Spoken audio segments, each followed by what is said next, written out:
Les damos la bienvenida a esta primera charla del año del capítulo estudiantil de la SEC de la Universidad Nacional del Sur. En este caso vamos a tener a Claudio Lexou, que nos va a dar una charla sobre exploración geoeléctrica, sondeos eléctricos verticales. Claudio es doctor en geología, fue egresado de la Universidad Nacional del Sur, y trabaja de docente investigador en la universidad también. Desde 1993, que se dedica más o menos a la aplicación de sondeos eléctricos verticales, tanto en servicios como en proyectos de investigación. La charla de hoy va a tratar sobre los principios de funcionamiento del método, el procesamiento de datos y aplicaciones y ejemplos en la exploración de agua subterránea en distintas localidades. Esperemos que les guste la charla. Claudio, si querés, puedes a tu cámara, ahí Hola, buenas estás. tardes. ¿Cómo va? Bien, Y después, Claudio, si querés, puedes compartir vos, si tenías una presentación. a ver si me sale. Y le decimos a los participantes que si tienen alguna duda a lo largo de la charla, que la vayan dejando en el chat de la reunión y las resolveremos al final, donde las leeremos nosotros, o si quieren pueden activar sus micrófonos y preguntarlas personalmente.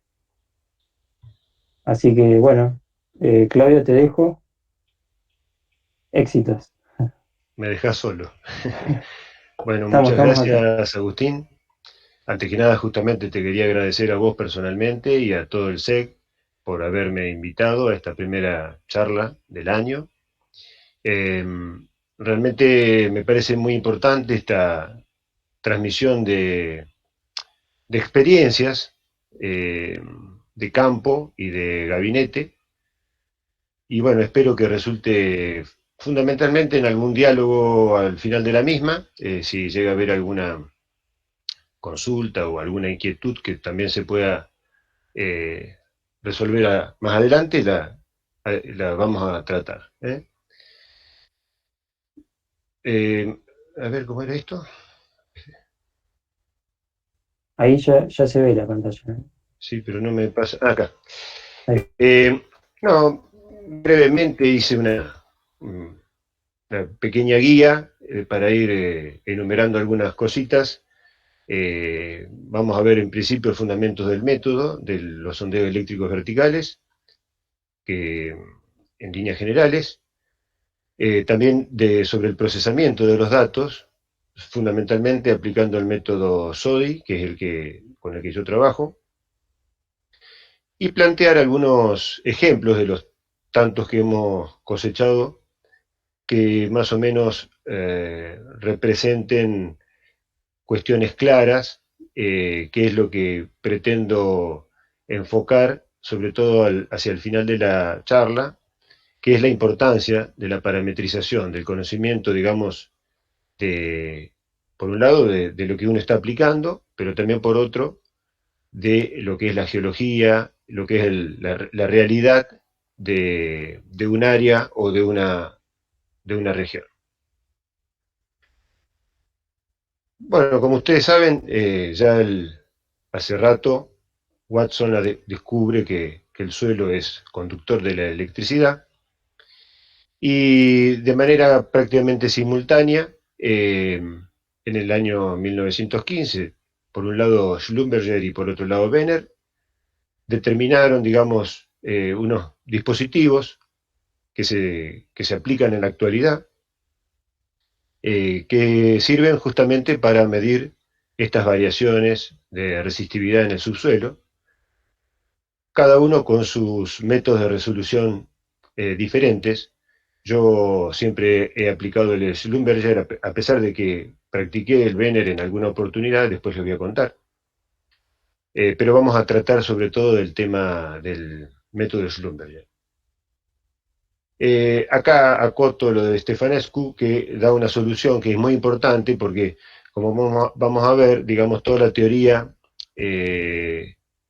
eléctrica, digamos, está fundada en las bases de conceptos ideales, de conductores homogéneos, infinitos lateralmente, cuando la realidad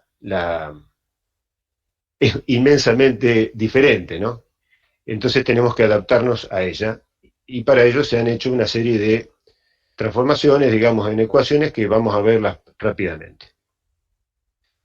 En principio, mencionar que efectivamente todos los minerales y rocas presentes muestran una cierta resistividad eléctrica al paso de una corriente que, según el sistema internacional, digamos, la vamos a medir en unidades de ohmio por metro, ¿m?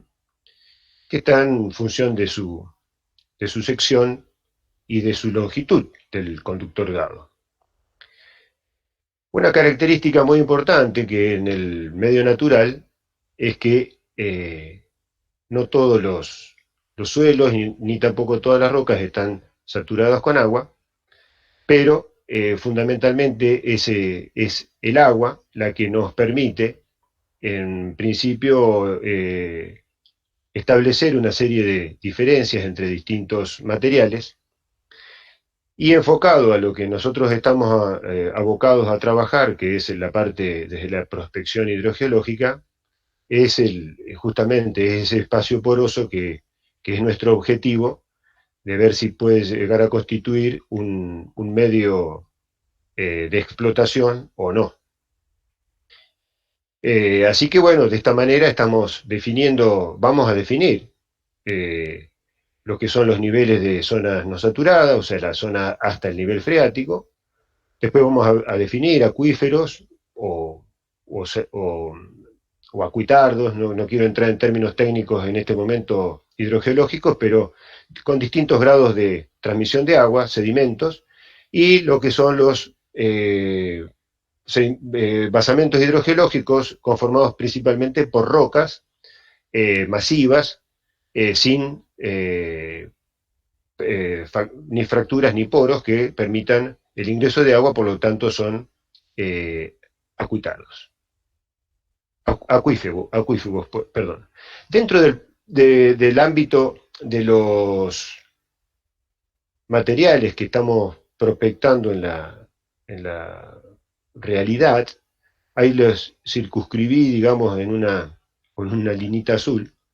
Las referencias son muy variadas en cuanto a los resultados de resistividad, puesto que no solo entra en juego la calidad del material sedimentario, principalmente si vamos a considerar arcillas, limos, arenas, gravas, sino también el contenido salino de esa agua que contenga, ¿no? Entonces, en función de estas dos características, justamente no tenemos una variable, tenemos dos, entonces a veces es más complejo, pero es mayor el desafío en cuanto a lo que es la definición del tipo de capa que estamos prospectando. Bueno, básicamente los principios del método se basan en lo que es la ley de Ohm, que, bueno, está definiendo una correspondencia entre lo que es la densidad de corriente, la conductividad del material y el campo eléctrico. Y esta ley, digamos, también es inversamente proporcional a lo que es la resistividad del medio, o sea, así como es directamente a la conductividad, es directamente, inversamente proporcional. Está todo destinado, digamos, a los cálculos en medios isótropos, en donde este medio isótropo está constituido por un material de resistividad ρ, que está separado del aire, al cual obviamente se le considera una resistividad infinita, no tenemos conducción ahí. Y el método eléctrico lo que establece, digamos, es un principio de de circulación de corriente entre un electrodo y otro electrodo alimentados por una fuente, ¿no? Teniendo en cuenta justamente que esto es un campo conservativo, ¿m? Es directamente proporcional a lo que es la diferencia potencial. Y esto es muy importante porque esta diferencia potencial es lo que nosotros medimos en el campo. O sea, ya tenemos un elemento material, físico, de cálculo, que nosotros ya podemos estar introduciendo en lo que es toda la cuestión matemática que nos soporta, digamos, los cálculos, ¿no? Dentro de lo que es para entender un poquito la cosa, digamos, para simplificar, situándonos en uno de esos electrodos, tomemos el ejemplo del electrodo A, y si ubicamos lo suficientemente lejos el electrodo B, suponiendo el infinito, en cercanías del electrodo A las líneas de corriente van a ser radiales y divergentes, como se muestra en la figurita, aquí, y el campo eléctrico estará dado por esta relación.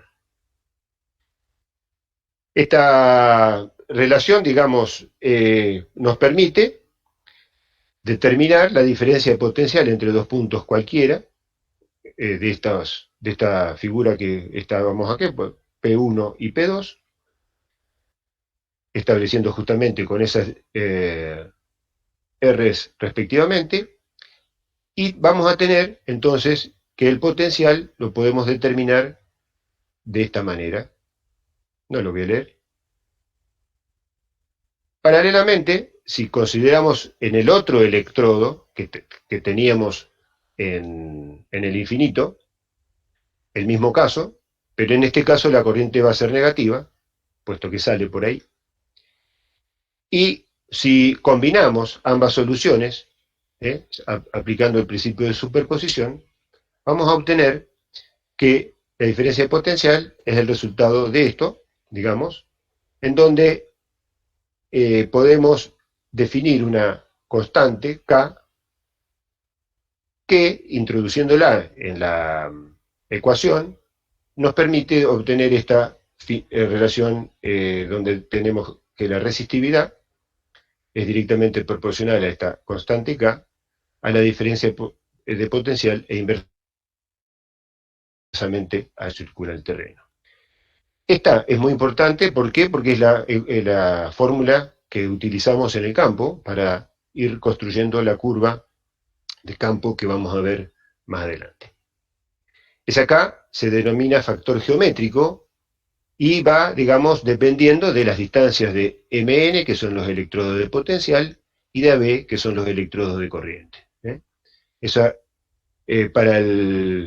Acá les comento que una de las razones principales por las cuales se usa mucho más el método Schlumberger que el Benner es que justamente los electrodos Mn se mantienen constantes durante más tiempo, o sea, el pasaje a una apertura mayor en un sondeo normal se hace una o dos veces, mientras que en el Benner cada lectura se deben mover los 4 electrodos, y eso es un trastorno, digamos, logístico de movimiento, de cantidad de personal involucrado, etcétera. Porque una cosa es estar haciendo tal vez un sondeo experimental, pero otras cosas es estar haciendo varios sondeos para un proyecto, para un trabajo específico, en donde hay que hacer un número elevado a veces de sondeos por día, porque lo requiere el presupuesto, el tiempo,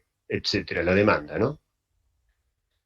Bueno, nosotros en el campo lo que determinamos, digamos, esa curva que vamos a ver luego, es una resistividad aparente. ¿Por qué aparente? Porque está, bueno, afectada por todas las variaciones que hay tanto en el sentido vertical como en el sentido lateral. Todas las variaciones que no son tenidas en cuenta en la teoría. Entonces, por eso le llamamos resistividad aparente. Entonces, el objetivo que perseguimos es tener un modelo de variación de resistividad en profundidad que tenga distintas capas de resistividad y espesor que sean medianamente compatibles con algún perfil geológico o con alguna realidad geológica que tengamos en el sitio. En realidad, como están viendo en la tablita de abajo, para los estudios hidrogeológicos realmente las distancias normales de AB varían entre 250 metros y 2500 metros. Raramente se hacen mayores a 2500 metros, ya para ellos son otros los estudios.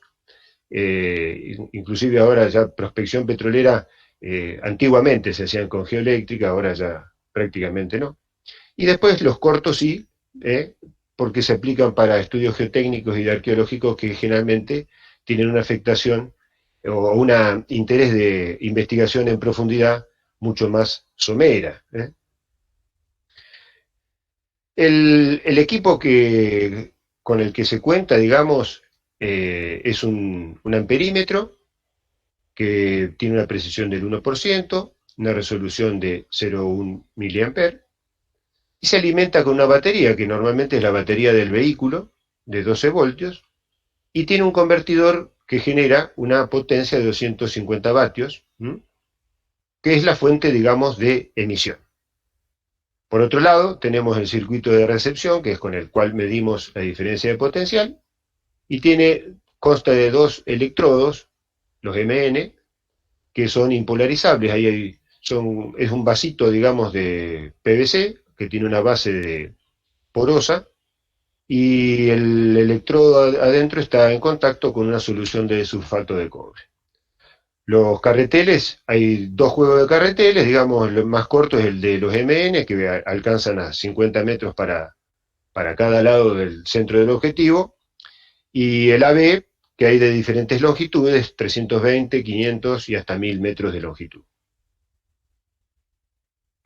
En el campo, lo que se construye es esta curva, que es la curva, como hoy les mencioné, de resistividad aparente, que obligatoriamente necesita de las primeras lecturas, aunque a veces resulta tedioso porque cuando uno tiene que hacer un sondeo eléctrico de 1000 metros de AB sobre 2, que obviamente que si uno está haciendo este tipo de sondeos es porque los objetivos que se plantean están en la profundidad, o sea, en las zonas más profundas, si no nos vamos a estar investigando a esta profundidad.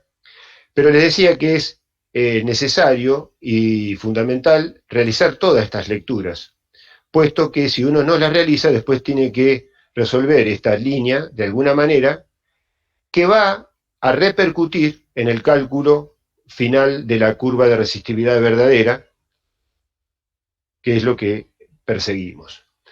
Esto es una cuestión elemental, puesto que las resistividades que estamos nosotros midiendo acá en superficie, como hoy mencionamos, van a repercutir en las resistividades, en las resistividades aparentes que uno lee acá abajo.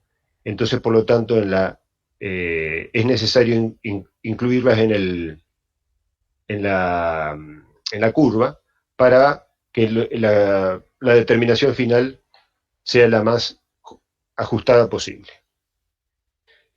Como hoy mencioné, digamos, en la realidad, el subsuelo está compuesto por muchas capas y variaciones que incluso acá yo señalé algunas que son horizontales y prácticamente infinitas, podrían considerarse, pero en la realidad también esa extensión lateral se acota, por lo cual hay que aplicar una serie de interpretaciones y de correcciones al momento de realizar la interpretación final.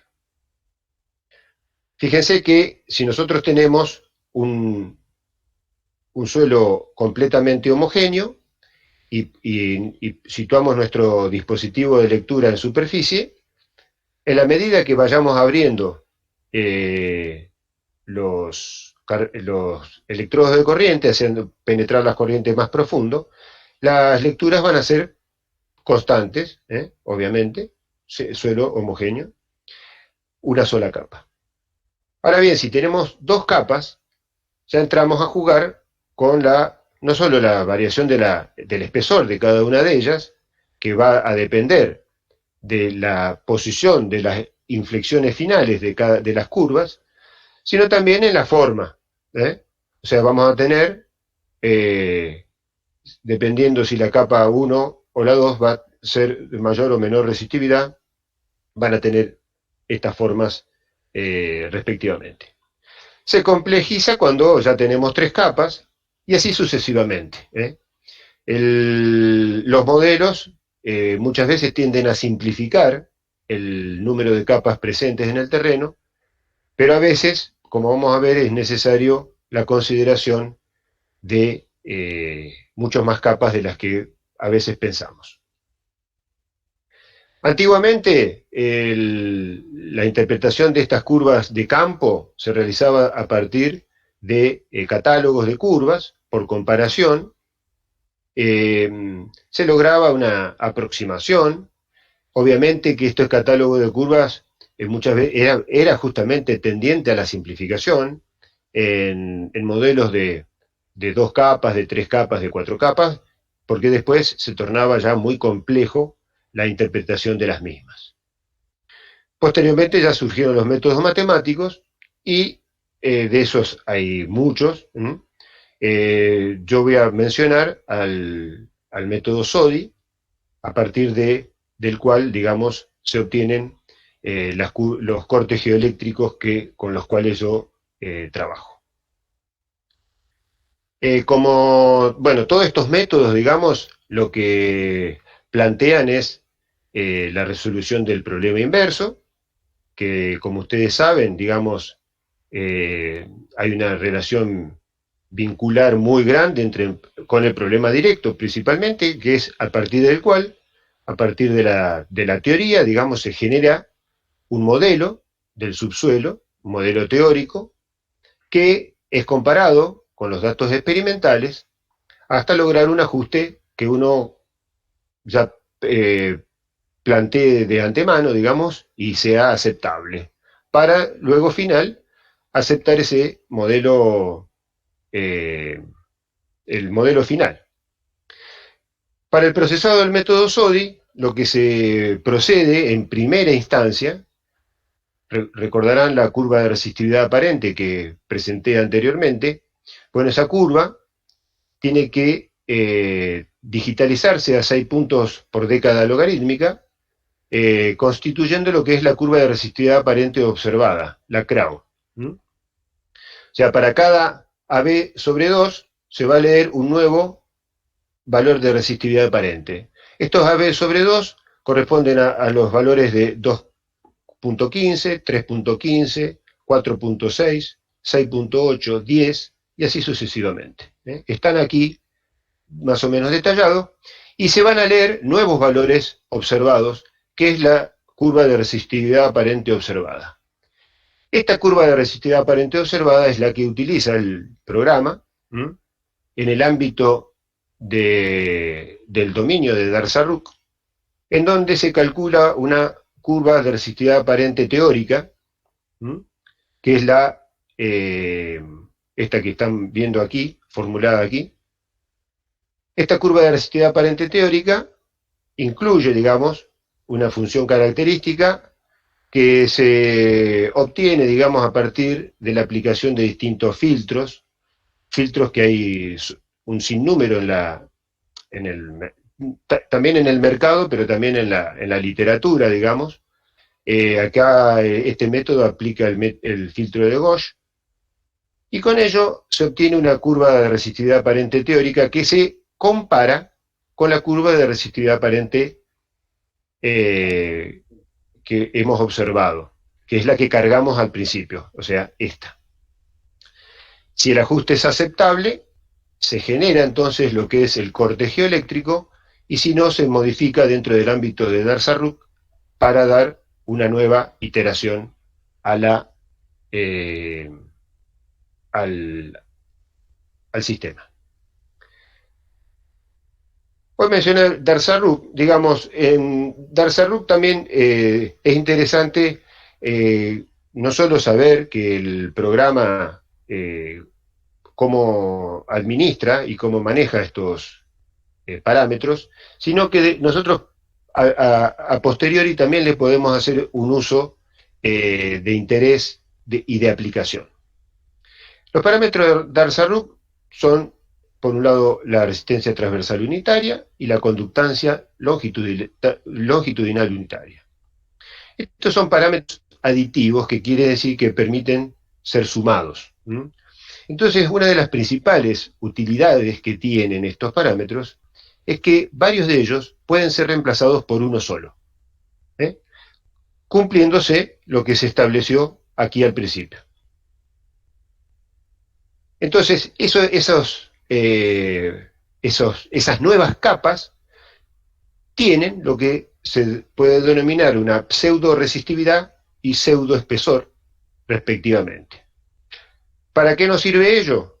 Bueno, ahora les voy a dar un ejemplo, puesto que en la salida, por ejemplo, del programa del SODI, esto es una salida sintética porque hay mucho más datos suministrados, pero la salida, digamos, consta lo fundamental de estas tres juegos de datos.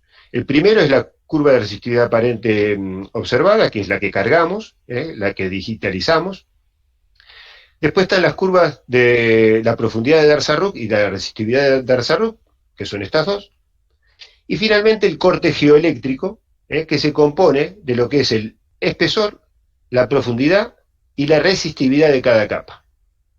Esta es la salida del corte geoeléctrico que yo ya podría, ahí le hice la flechita de doble ida, de doble entrada, digamos, para comparar con lo que es la geología del área.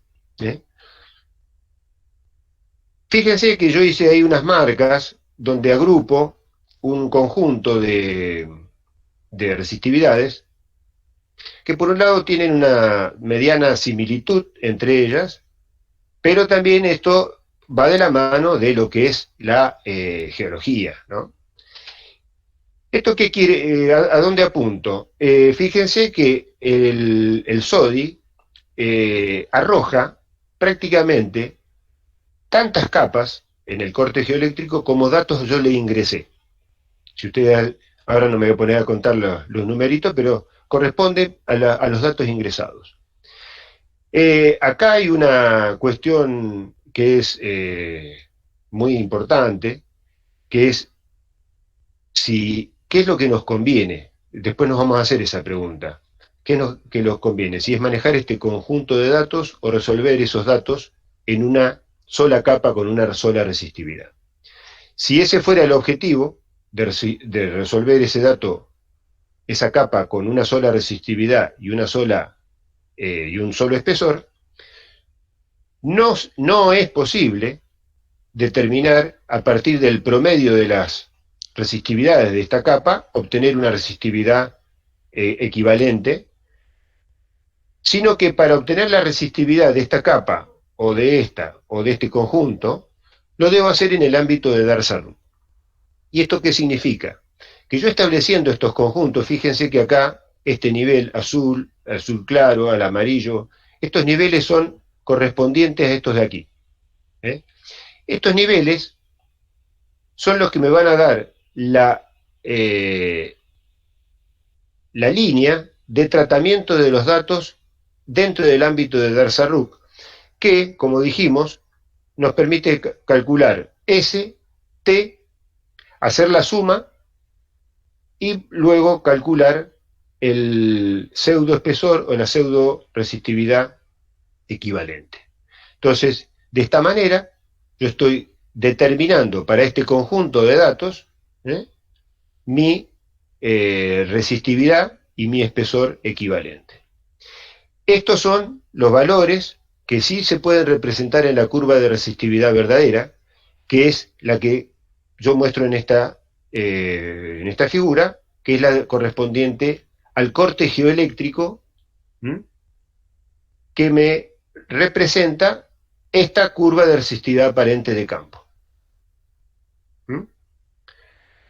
Pero fíjense que yo voy a insistir en esto, yo estoy definiendo capas, simplificando capas, a partir de una serie de capas de menor o de mayor resistividad, y logrando una homogeneización a partir de los cálculos de Darsaru. Y aquí está la pregunta, digamos, o la dicotomía, a veces, si qué tan importante es definir estas capas con resistividades y espesores individualmente, para qué nos sirven, y si a veces no nos conviene más trabajar con ese conjunto de subcapas con resistividades y espesores que nos permita una mayor adaptabilidad a la interpretación en el trabajo que estamos desarrollando. Esto viene de la mano que en muchas oportunidades pequeñas variaciones en la curva de resistividad aparente de campo nos va a dar como resultado un corte de resistividad verdadera muy diferente. Estos errores que se van acumulando, digamos, a partir de lo que es la lectura, el tratamiento, etcétera, pueden llegar a, fíjense en este ejemplo, que una pequeña diferencia en esta curva de resistividad aparente nos otorga una amplia diferencia en las curvas de resistividad verdadera.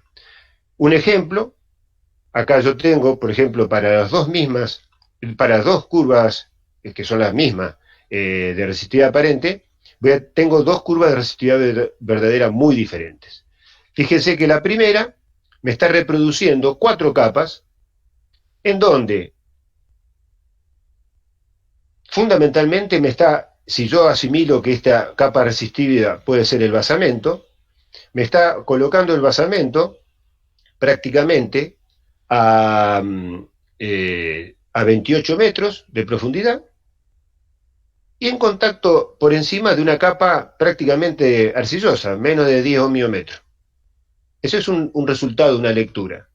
Esta misma curva, si yo lo hago sin este tratamiento, que este es el tratamiento simplificado, que generalmente el programa, el IPI, que es un programa de distribución gratuita, suele resolver, fíjense que yo cargándole los datos del SODI con el tratamiento de Darsaru, logro que para la misma curva tener este tipo de representación, que son las que yo obtuve con el SODI. La curva me ajusta de la misma manera.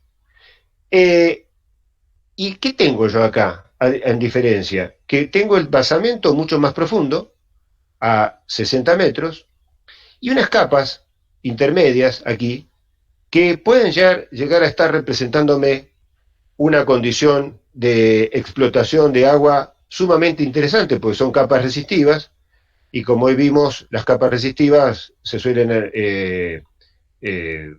relacionar con materiales más gruesos y o agua de buena calidad. Entonces, dependiendo del ambiente en el que nos encontramos, dependiendo de la zona en la que nos encontramos, esto es sumamente importante para tener en cuenta. Por eso, yo insisto mucho en lo que es la parametrización y el conocimiento de la zona. Fíjense que si estamos en áreas como Sierra de la Ventana o en otro tipo de área montañosa, vamos a saber que dependiendo, digamos, de la morfología del sustrato, pero en algún momento podemos llegar a encontrar a esa roca. También vamos a tener el acceso a la medición de niveles freáticos, a pesar de que el agua no la podamos ver, pero podemos llegar a tener acceso a través de perforaciones. Conociendo la geología general, digamos, con antecedentes en función de trabajos previos, y con observaciones, obviamente, en los sitios de exploración y de trabajo. Es fundamental el tener este marco geológico para que luego nuestras valoraciones tengan un sentido lógico.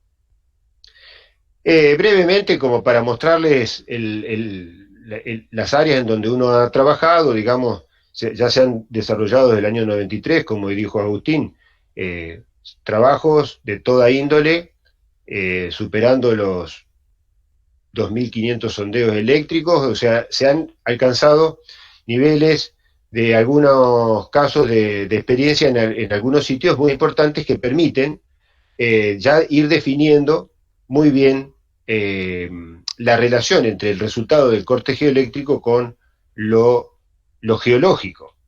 Este es un ejemplo muy escueto, digamos, pero para que vean cómo, agrupando a través de este conjunto de datos, uno puede llegar a correlacionar con mayor exactitud lo que son las distintas capas en el subsuelo.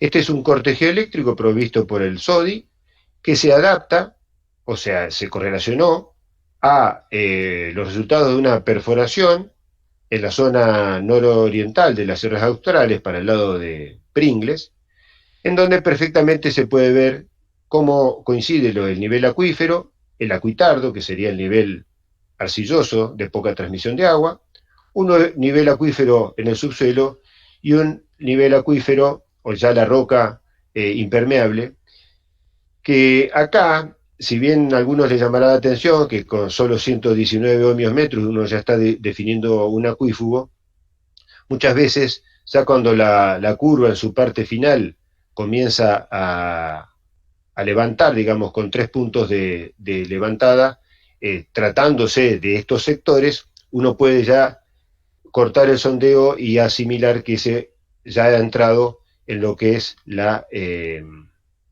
curva final, del correspondiente al basamento.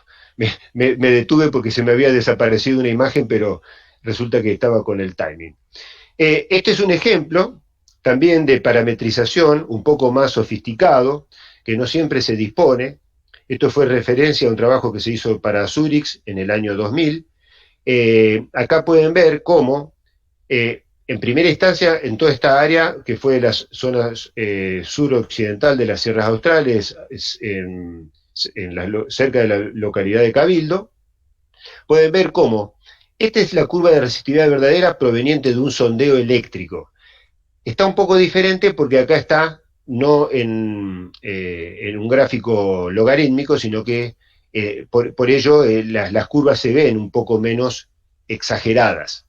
Pero fíjense, esta curva de resistividad verdadera, proveniente de un sondeo, se compara con la resistividad puntual de un perfilaje eléctrico que realizamos nosotros y con el cutting relevado en una perforación de exploración.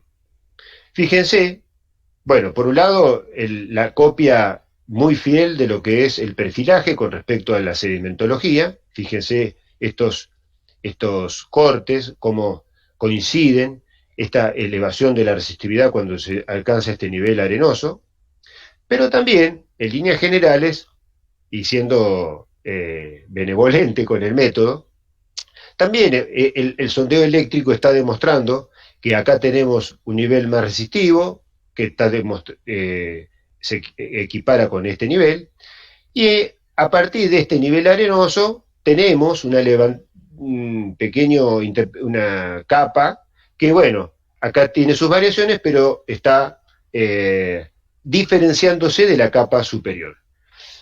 Este es otro caso en donde también tenemos muy buena, digamos, representación por parte de lo que es la resistividad puntual con respecto al cutting, pero también les quería mostrar que la salida del sondeo eléctrico es bastante fiel a lo que es este resultado verdadero, ¿no? O sea, tenemos altas resistividades abajo y muy baja ya en profundidad. Acá hay un caso en donde sin presencia de perforaciones ni de perfilajes, uno también, con el concepto, digamos, puede llegar a encuadrar y a vincular y a hacer una buena correlación con los resultados de los sondeos eléctricos. Este es un caso, digo, que se trata de la Laguna de las Encadenadas, acá en la Club de Pesca Torquís. Esta es una cuenca prácticamente endorreica. ¿Por qué digo prácticamente? Endorreica quiere decir que es cerrada. Y prácticamente porque recién tiene una salida aquí que va a descargar a la laguna Chasicó cuando esta laguna se pasa una cota determinada, pero eso ocurre cada tanto. O sea, al ser una zona así, la laguna, por supuesto, tiene una alta concentración de sales, ya que acumula ahí las sales, y presenta una conductividad media de 5.000 microsiemens por centímetro, más o menos. El club de pesca que está señalado aquí, bueno, está muy habitado. En términos medios, las perforaciones de la gente son perforaciones someras, presentaban una conductividad de 7.000 microsiemens por centímetro, o sea, intomable, y por supuesto no apta para ningún uso. Como dato, digamos, del área, teníamos una serie de molinos acá. Estos dos presentaban aguas de buena conductividad, o sea, de buena condición para la bebida, 650 microsiemens por centímetro, y teníamos también la cantera del otro lado de la loma esta, que indicaba la presencia del basamento rocoso que probablemente estuviera en este sector. A lo largo de esta línea se hicieron unos sondeos, tratando de qué? De ubicar lo más cerca posible una perforación que fuera favorable para el abastecimiento de agua a la pequeña aldeíta que hay. El resultado geoeléctrico, los cortes geoeléctricos representados en una sección, arrojaron estas valoraciones. Fíjense que hay una capa de muy baja resistividad, sobre todo acá en la zona periférica de la laguna, que se continúa en la zona baja o más profunda de todo el área.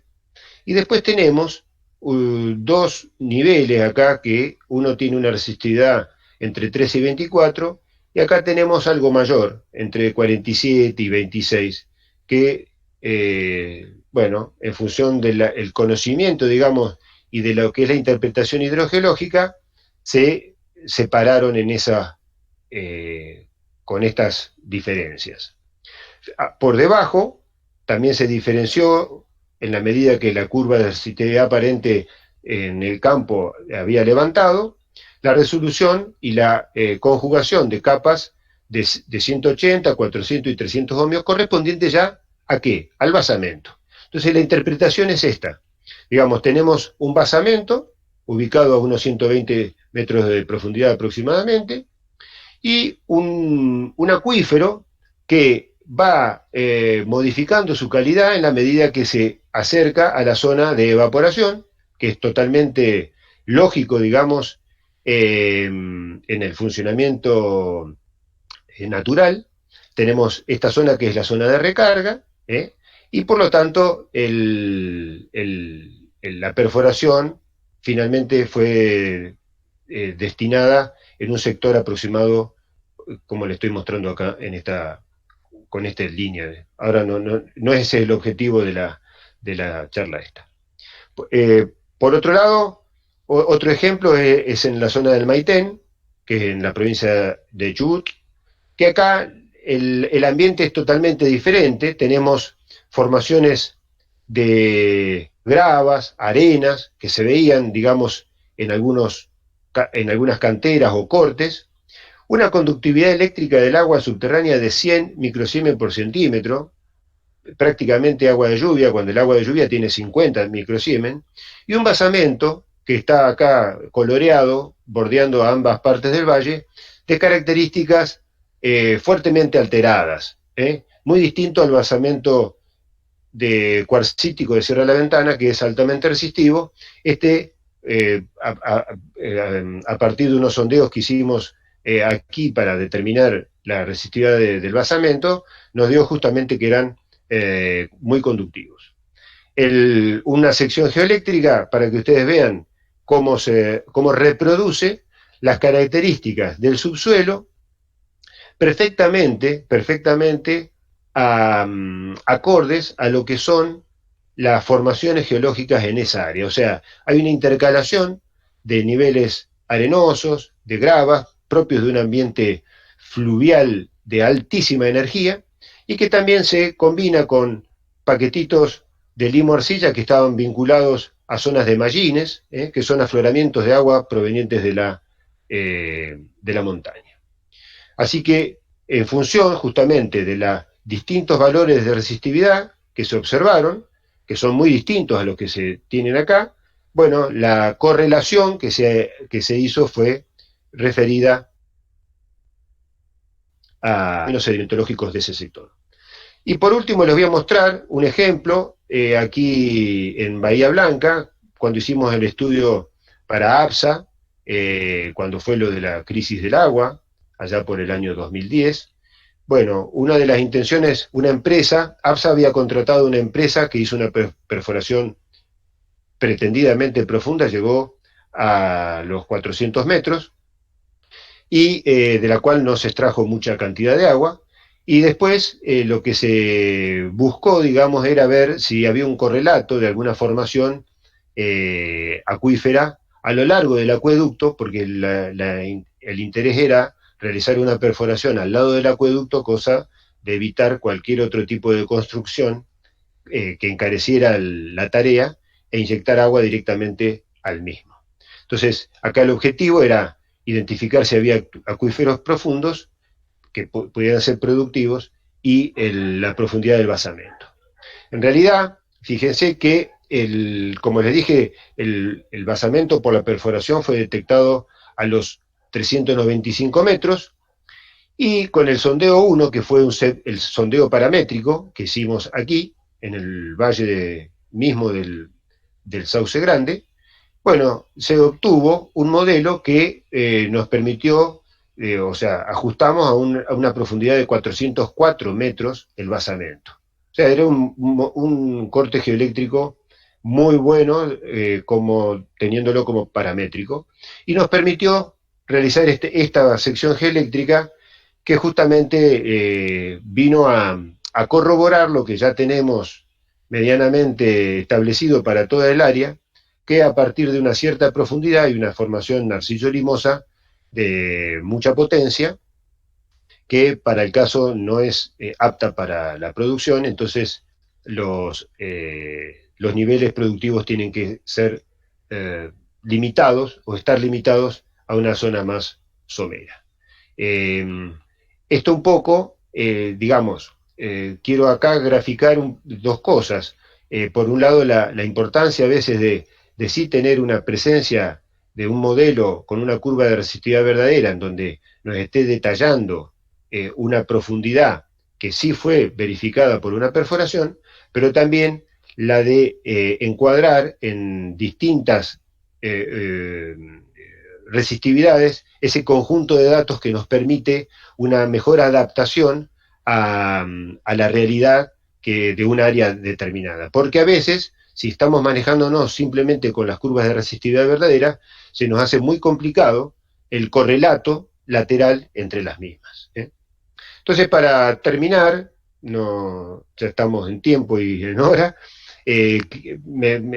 quiero resaltar, digamos, estas cuestiones que puntualicé, principalmente en el reconocimiento de tener los antecedentes geológicos, geofísicos, hidrogeológicos, de toda índole, como para ir a un sitio no a ciegas, sino con una cierta expectativa que más adelante nos permita realizar una buena conclusión.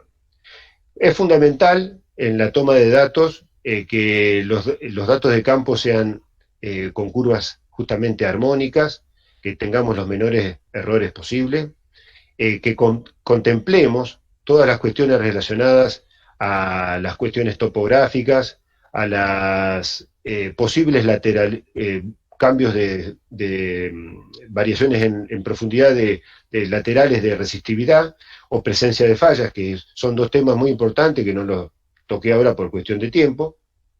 La confiabilidad del equipo es fundamental. Hay equipos y equipos.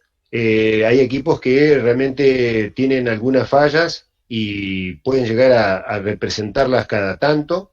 Entonces, en este sentido es muy importante el conocer el equipo y el probarlo un número de veces importantes como para uno tener respaldo en el mismo. La claridad en lo que es el procesamiento de los datos.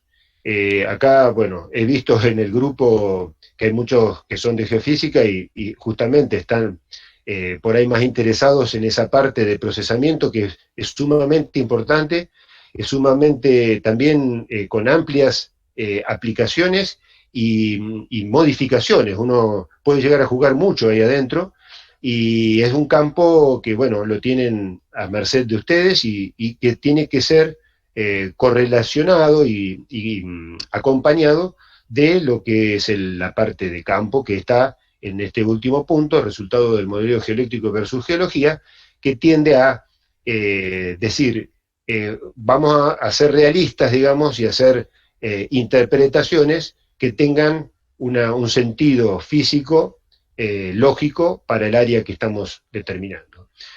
Porque las conclusiones de estos trabajos muchas veces implican dinero, implican recomendaciones de perforaciones o de inversiones muy grandes, en donde los números, no solo los números económicos están en juego, sino los números que uno propone tienen que tener su sustento y su fundamento para que el resultado sea positivo. Bueno, finalmente les quiero dar las gracias nuevamente al SEG y a todos los que han estado aquí presentes por la atención y bueno, quedo a merced de las preguntas que surjan y de compartir alguna experiencia si alguien la ha tenido. Bueno, gracias Claudio. Muy interesante la charla, muy claro, por sobre todo. Bueno, Bueno, no sé ahí si... dejé de compartir. Sí, ahí está, ahí está. Ahí se ve igual, se ve tu pantalla. ¿Cómo? Se está viendo tu pantalla y si querés, ahí está. Bueno, a ver, bueno, pueden poner sus preguntas en el chat o si no directamente habiliten su micrófono y su cámara y háganlas. Eh, bueno, acá hay una en el chat, dice María Gema. Hola, muy buena la charla. Mi nombre es Leandro. Bueno, es Leandro, no María. Bueno, está bien. Estoy de la PC de mi novia, claro, por eso. Está bien. Bueno, mi pregunta es, ¿cuál es el criterio que hay que tener para realizar el modelado de la curva de resistividades aparentes con el corte geoeléctrico? ¿Cuál es la relación AB con la profundidad? ¿Cuál es el precio aproximado de un SEB? Desde ya, muchas gracias. Ah, bueno, ya estamos haciendo negocio acá.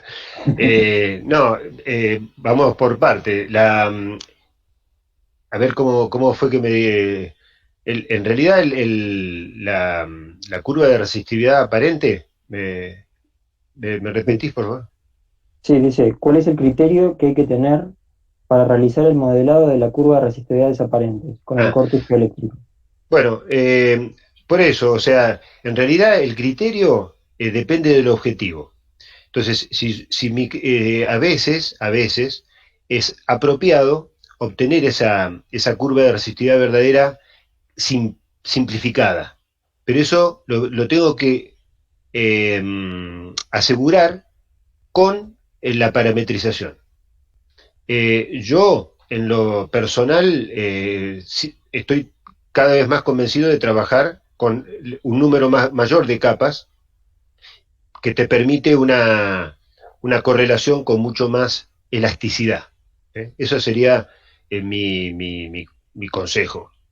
Y después, con respecto al precio, depende de la distancia, depende generalmente un trabajo, yo te voy a decir, un trabajo que implique 6 u 8 sondeos que se pueden realizar en un día, en la zona acá periférica, nosotros a través de la universidad, de la fundación, se están cobrando aproximadamente 100.000 pesos.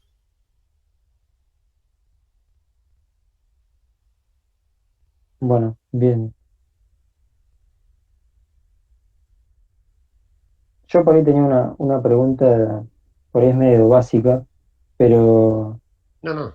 Vos en un momento dijiste que el agua de mejor calidad como que presenta mayor resistividad. ¿Eso Sí, tiene que ver con la salinidad o algo? sí, exactamente. O sea, el agua dulce, que se le llama dulce en realidad es porque es menos salobre, tiene una conductividad menor generalmente a 1000 microsiemens por centímetro. Un agua salada ya es por encima de 1500, salobre es 3000. O sea, en la medida que aumenta la salinidad, disminuye la resistividad y por lo tanto, sí, sí, bien digo, y es más conductiva. Entonces, a veces, por eso hay que tener mucho cuidado de los ambientes en los que uno está, porque a veces uno también está con capas arenosas, pero con agua muy salobre, y te están arrojando valores de resistividad que podrían correlacionarse con capas arcillosas.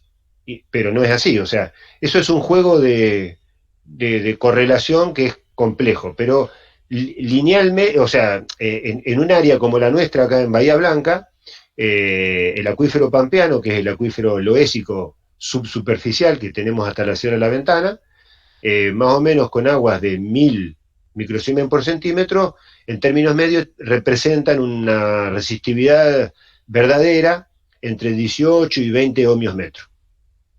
Ujú. Bien, bien. Bueno, acá Damián también pregunta, bueno, dice, muy buena exposición, tiene dos preguntas. Vi que se han hecho SEB en salares, ¿tuvo la oportunidad de trabajar alguna vez en esos ambientes? ¿Considera que es más fácil un SEB en esos ambientes que en una zona nueva política? No, totalmente lo contrario, ¿no? En salares no, directamente en salares no trabajé, pero sí en ambientes muy salinos. El problema del ambiente salino es que necesitas mucha energía y mucha distancia para vencer la conductividad de esas capas subsuperficiales y poder penetrar con las líneas de corriente. Muchas veces es mejor que las capas superficiales sean resistivas, cosa de que la línea de corriente tienda a ser vertical para abajo, tendiendo a ir a una capa conductiva, pero no que haya capas muy conductivas arriba. Así que creo que no, o sea, de hecho, sí he trabajado en la zona, por ejemplo, de Pedro Luro, y en esa zona donde es muy baja la profundidad del nivel freático y las condiciones del agua son muy malas, 5000, 7000, 10000 de conductividad, y muchas veces se hace complicado la diferenciación de capas con aguas de buena calidad, que son más delgadas, porque, bueno, el tema de la corriente, como le gusta ir por ahí, eh, es difícil hacerla salir de ahí.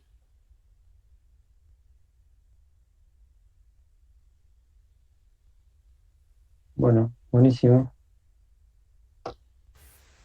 Yo, Claudio, tenía una pregunta más que nada, por ahí más de lo técnico con lo que mostrabas del algoritmo de SODI. Eh, con el tema de los empalmes, hay que hacer los empalmes antes, o sea, no se ingresan o sea, tenés que hacer los empalmes para después ingresar los valores de resistividad aparente al algoritmo, ¿no? Se Sí, sí, ingresa, sí. se ingresa ya con eso resuelto, digamos.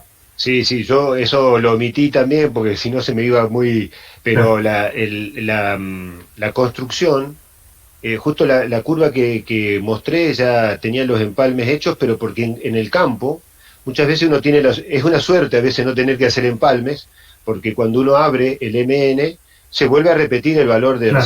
resistividad aparente. Pero lo normal es que no se repita, que ocurra un salto. Entonces, yo, digamos, siguiendo una indicación de Boris Calvetti, que fue mi profesor inicial en esta materia, un geofísico de La Plata, él me sugirió, digamos, tomar como fija el último tramo de la curva. Claro. Por ejemplo, en una curva como la que mostré hoy de 1000 metros de AB sobre 2, dejar fija el último tramo, subir y bajar el del medio y, bueno, por lo consiguiente, lo que sea con el primer tramo. Y recién ahí se carga la curva de resistividad aparente observada, que es la que va a ser tratada con el programa. Ya, perfecto. Y después con el tema de los parámetros de Darcy-Roux, cuando vas agrupando, ¿hay alguna manera de calcular el error o algún error que hagas de esa interpretación? O sea, porque por ahí es lo mismo modelar 5 capas que 4 con un poco más de espesor o con una variación de resistividad distinta, o eso es totalmente interpretativo del conocimiento que uno tenga de la geología del área, digamos. Sí, yo ahí lo que te puedo decir es que para mí es interpretativo, porque obviamente que hay cuestiones de cálculos del error en estas cuestiones, pero que van a variar. O sea, muchas veces no tiene mucho sentido hacer ese tipo Claro, porque te tira el mismo error, así sea que pongas 3 o 4, claro. Claro, o sea, me parece que lo fundamental es que haya un correlato lógico con la naturaleza, entre comillas, ¿no? Claro, bien. Lo importante que tiene que quedar claro es que la salida del corte geoeléctrico no vale obtener, digamos, ni siquiera ponderando, porque uno puede caer en la tentación de decir, bueno, pondero mi resistividad verdadera con el espesor y hago la sumatoria y obtengo una resistividad media ponderada. Bueno, no es así, digamos, el cálculo se hace dentro de lo que es el ámbito de Darcy-Roux. Y la última que tengo es, ¿has usado alguna vez el algoritmo, creo que se llama el algoritmo de NIL o algo así, para resolver el problema directo? Es decir, el inverso, ¿no? Yo pongo cortes de capa, la resistividad de algún y espesor, digamos, de las capas y que me devuelva la aparente.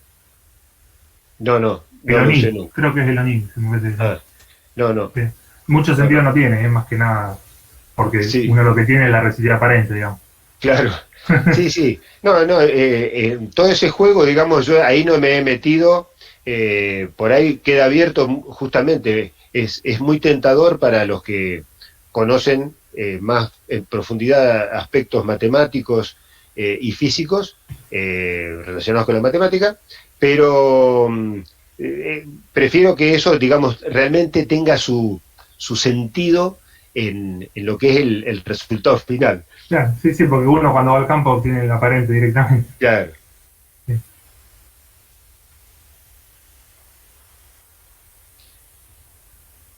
¿Qué diferencia hay entre el arreglo Benner y el Schlumberger? Ahí alcancé a ver que preguntaban. Sí. En realidad, el Benner, hoy yo les mencioné que lo había probado, el Benner, como va ampliando MN y AB en forma constante en su separación equidistante entre los mismos, es como que se van obteniendo los valores de resistividad a una profundidad determinada con un poco, digamos, como que casi que se observa una resistividad verdadera más aproximada. Es muy útil en algunos casos para determinar, por ejemplo, lo que es la profundidad del nivel freático. ¿Por qué? Porque pasamos de un medio no saturado al saturado. Entonces ese salto, en función del distanciamiento que vayamos aplicando al Benner, lo podemos llegar a captar.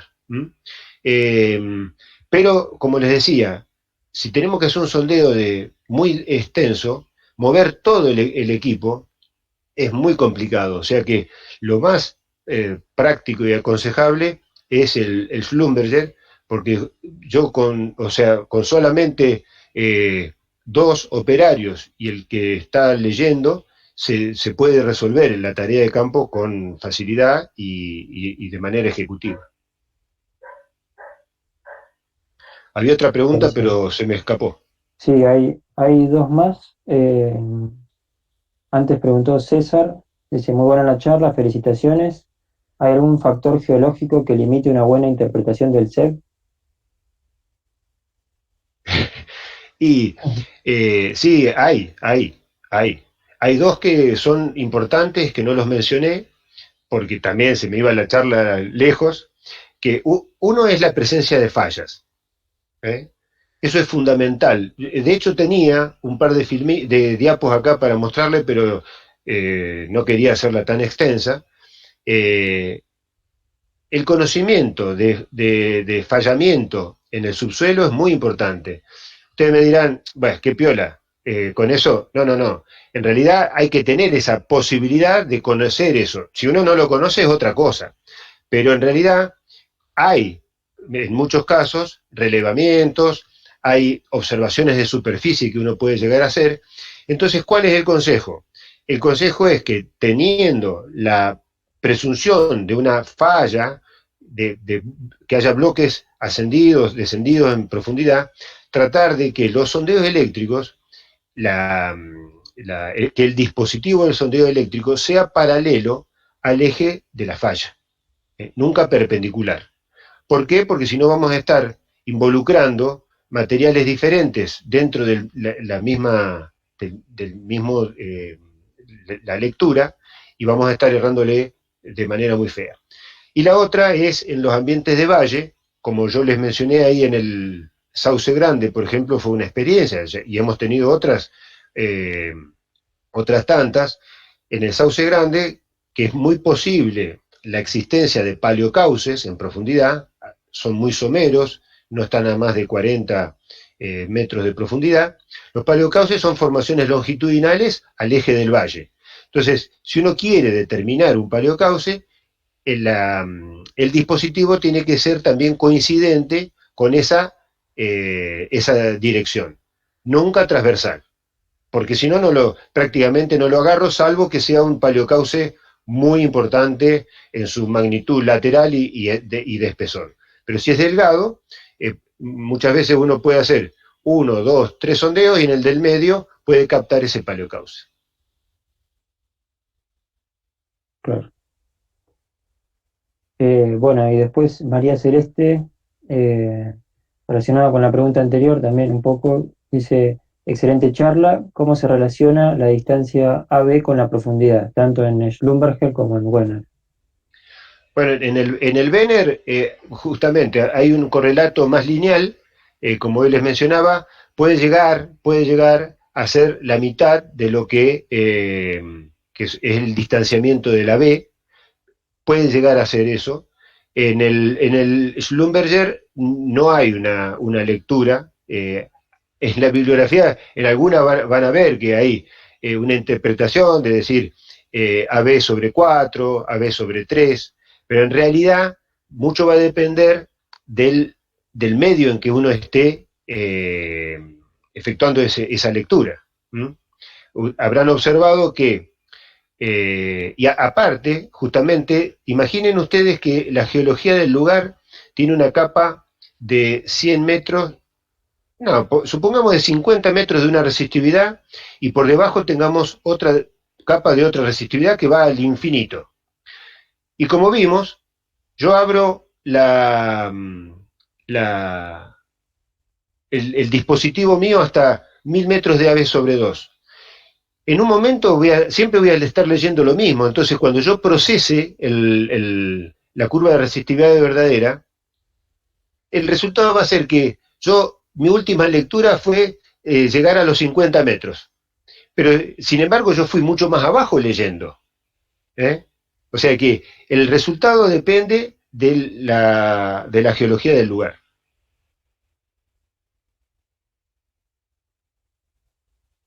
Bueno, buenísimo. Bueno, no hay más preguntas. No sé Bueno, si alguno más quiere preguntar algo. quedan abiertos. Claro. Bueno, yo de nuevo, Agustín, te agradezco y bueno, espero que haya sido de utilidad. Si alguno algún día también se quiere comunicar conmigo por alguna cuestión en particular, está el canal abierto, así que no hay ningún problema. Estoy dispuesto a colaborar y a dar una mano en cuestiones así relacionadas a este tema. Buenísimo. Sí, nosotros también te agradecemos por sumarte también a esta iniciativa, digamos, de divulgar las geociencias, digamos. Sí, me parece bárbaro. Además la primera charla del año, esperemos que se hagan varias este año también. Bárbaro. Así que, bueno, gracias de nuevo. Igualmente, felicitaciones, chicos. Gracias, Bueno. Pablo, muy interesante todo. Bueno, me alegro. Bueno, entonces te agradecemos a vos, Claudio, y le agradecemos a todos los que se conectaron hoy. Bueno, si no hay más preguntas, los esperamos en las próximas actividades que hagamos. Eh, Estén atentos a las redes sociales. Gracias. Bueno, chau, Nos chau. vemos. Chao, chao.